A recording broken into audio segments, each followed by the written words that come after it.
AP రాజకీయాలను షేక్ చేస్తున్న ముంబై సినీ నటి కేసు కొత్త మలుపు తిరిగింది. గత ప్రభుత్వ హయాంలో పోలీసుల అధికారులు కలిసికట్టుగా కదంబరిని వేధించారన్న ఆరోపణలు వచ్చాయి. అయితే నిర్దిష్టంగా ఎవరిది ప్రధాన పాత్ర అన్నది తెలియలేదు. తాజాగా మరోసారి జగన్ వదిలిన బాణం తిరిగొచ్చి ఆయనకే తగిలింది. ముంబై నటి కేసులో జగన్ మీద షర్మిల సంచలన వ్యాఖ్యలు చేశారు. ఆమె నేరుగా అన్ననే టార్గెట్ చేయడంతో ఇప్పుడు ఈ కేసు ఏ టర్ను తీసుకుంటుందోనన్న ఉత్కంఠ రాజకీయ వర్గాల్లో నెలకొంది.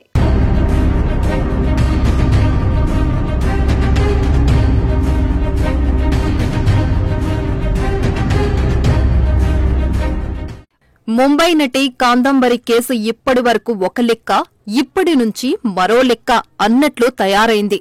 తాజాగా కడపలో పీసీసీ చీఫ్ షర్మిల కామెంట్స్ తో కాదంబరి కేసు స్థాయి పెరిగింది.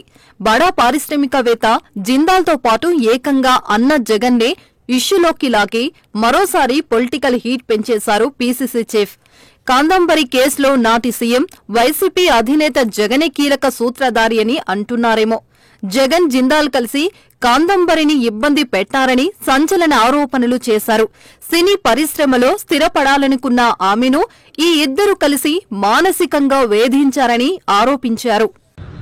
జగన్మోహన్ రెడ్డి గారికి జిందాల్ గారికి చిత్తశుద్ధి ఉంది స్టీల్ ప్లాంట్ పట్ల. ఇక వేగంగా స్టీల్ ప్లాంట్ కట్టేస్తారు, పూర్తయిపోతుంది అని అందరం అనుకుంటున్నాం. కానీ అసలు విషయం జిందాల్ గారు జగన్ గారు ఇద్దరూ కలిసి కాదంబరి అనే ఒక మహిళని ఎలా కట్టడి చేయాలి అని స్కీములు వేసుకున్నారు అని ఇప్పుడు అర్థమవుతుంది. మామూలు స్కీములు కాదు, ప్లాన్లు కాదు, మాస్టర్ ప్లాన్. ఒక ఆడదాన్ని ఒక్కదాన్ని చేసి స్కీములు వేసి మాస్టర్ ప్లాన్లు వేసి ఆమెను తొక్కడానికి చూశారు.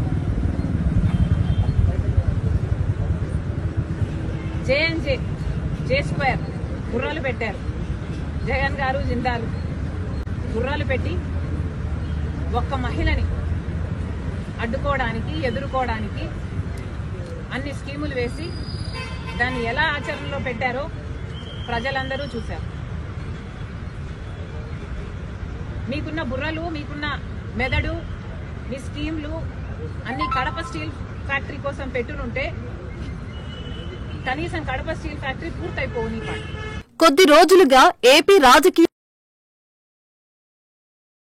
షేక్ చేస్తున్న ఈ కేసు షర్మిల కామెంట్స్ తో మరింత వేడెక్కిందనే చెప్పాలి. ఈ కేసులో అధికార టీడీపీ నేతలు ఇప్పటికే చాలా మంది వైసీపీ నాయకుల మీద ఆరోపణలు చేశారు. ఒక రకంగా చెప్పాలంటే వైసీపీ నేత కుక్కల విద్యాసాగర్ ను తెలుగు తమ్ముళ్లు ఎడాపెడ దొమ్ము దులుపుతున్నారు. అడపదడప ఆ పార్టీ కీలక నేత సజ్జల పేరు కూడా ప్రస్తావించారు.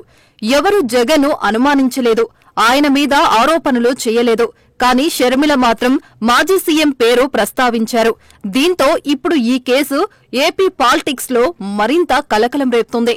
జగన్మోహన్ రెడ్డి గారు కూడా సమాధానం చెప్పాలి. మీరు అధికారంలో ఉన్నారు, ఐపీఎస్ ఆఫీసర్లు మీ చేతుల్లో ఉన్నారు. మరి అలాంటప్పుడు మీకు తెలియకుండానే మీ ఆఫీసర్లు సజ్జన్ జిందాల్కు సాయం చేయబోయారా? సజ్జన్ జిందాల్కు మీకు ఉన్న సాన్నిహిత్యం సంబంధం గురించి సజ్జన్ జిందాల్ గారే చెప్తున్నారు. మరి మీ ఫ్రెండ్ను కాపాడడానికి మీరు ఇంతగా దిగజారిపోతారు అని నేనైతే ఊహించలేదు. అసెంబ్లీలో నిలబడి జగన్మోహన్ రెడ్డి గారు చెప్పిన మాట, నాకు 2 కూతుర్లు ఉన్నారు, వాళ్ళకు అన్యాయం జరిగితే ఎలా ఉంటుందో నాకు తెలుసు అని చెప్పిన వాడు పక్కన ఇంకొక ఆడబిడ్డకు అన్యాయం జరుగుతుంటే తన హక్కుల కోసం కొట్లాడుతుంటే తప్పుడు కేసు పెట్టించి ఒక ఫోర్జరీ కేసు కోసం ఆలోచన చేయండి. ఎవరైనా ఒక ఫోర్జరీ కేసు కోసం 15 మంది ఐపీఎస్ ఆఫీసర్లు అంతవరకు వెళ్ళి అరెస్ట్ చేసి తీసుకొస్తారా? దీని మీద ఎంక్వైరీ జరగాలి. జగన్మోహన్ రెడ్డి గారు కూడా సమాధానం చెప్పాలి. ఒకవేళ టీడీపీ ఈ కామెంట్ చేసి ఉంటే ప్రత్యర్థి మీద ఇలాంటి కామెంట్స్ సహజమే అనుకునే పరిస్థితి ఉండేదేమో. కానీ చెల్లెలు షర్మిల ఈ ఆరోపణలు చేయడంతో రాజకీయ దుమారం ఆకాశనంటింది. అసెంబ్లీ ఎన్నికల్లో జగన్ ఓటమికి షర్మిల కారణం కాకపోవచ్చు, కానీ ఘోర ఓటమికి ఆమె కూడా కొంత కారణమని వాళ్లున్నారు. ఎన్నికల్లో వివేక హత్య కేసు ఆమెకు బలమైన ఆయుధమైంది.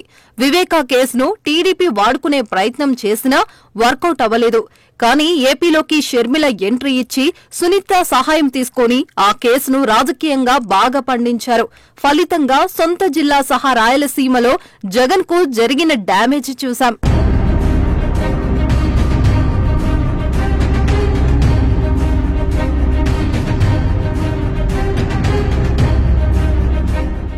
బాబాయ్ కేసు తరహాలోనే షర్మిల ఇప్పుడు కాందంబరి కేసును ఎత్తుకున్నట్లు కనిపిస్తున్నారు.